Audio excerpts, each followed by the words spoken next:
Leaders and policy figures from nations including Australia, Japan, India, China, and Indonesia are increasingly referring to the term Indo-Pacific. The Indo-Pacific region applies to the growing economic, geopolitical, and security connections between the Western Pacific and the Indian Ocean regions, therefore creating a strategic system. This includes geopolitical power relationships among nations where big changes could potentially have a domino effect on the remaining nations in the region. The Indo-Pacific can be seen as a maritime superregion due to its geographical centre in Southeast Asia. Some of the states that make up this region include China, Japan, Australia, India, and the US. China over the past several years has increasingly become more powerful and influential. It is predicted that China's GDP will overtake the US within the next decade. Also, China holds the third largest share of US debt at 8%. Behind the US Social Security Fund and the US Federal Reserve. China has expressed, along with the US and India through strategy, that they have the intention to remain diplomatically, economically, and militarily involved within the region.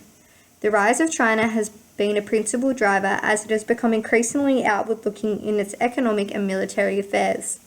This has led to the rapid expansion of its economic interests and therefore its strategic and diplomatic imperatives into what the other might once have considered its primary maritime zone of interest. China has legitimate interest in the Indian Ocean due to the flow of trade to China, and also the fact that it needs to be included in any evolving security architecture for the region. The only potential danger is that India may not have similar views and interests.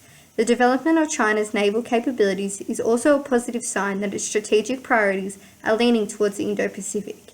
The making of a blue water navy in recent times, including the recent investment in a new set of ships that allows the navy to have long-term deployments, suggests that China's maritime priorities will not be limited to the surrounding close seas. In mid-2015, the latest Chinese defense white paper stated China's ambition to become a maritime power and one not confined to East Asian waters.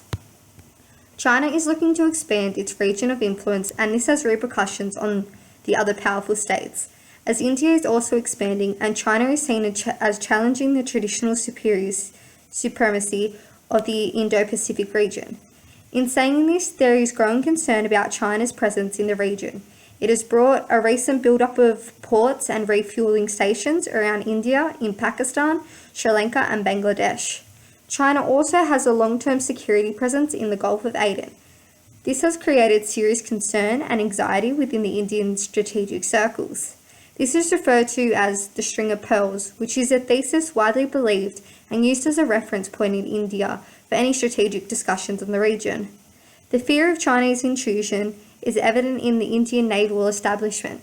The Indian Maritime Doctrine of 2004 and the Maritime Strategy released in 2007 making clear references to Chinese attempts to gain a strategic hold in the Indian Ocean and to encircle India. According to one commentator, the string of pearls expression has come to exhibit, sometimes more metaphorically than factually, India's fear of potential maritime encirclement. In late 2013 and 2014, a Chinese nuclear-powered submarine undertook a long trip across the Indian Ocean to signal capability. Also in early 2014, a Chinese surface action group, including 2 destroyers and a large ship, entered the Indian Ocean through the Sunda Strait. It is said that they conducted combat stimulation exercises. As a result of this, it caused some concern in Australia and India. China's submarine visits to Sri Lanka best describes its naval ambitions within the Indo-Pacific region. Since the Chinese submarine has docked twice in Sri Lanka in late 2014, it is said that this has further grown the relationship with China and Sri Lanka both economically and in the sense of security. These ties have also resulted in massive Chinese-financed ports infrastructures. China's submarine visits have also been reported to greatly worry security within India. More questions arise about how China can be incorporated into the region without further worsening the fear or worry that any states might have. A diplomatic and maritime security infrastructure is ideal in order to reduce the potential risk of conflict between the states as their involvement and interest in the Indo-Pacific heightens. Being able to maintain peace and put their differences aside and work harmoniously to an extent, is vital to the region's stability.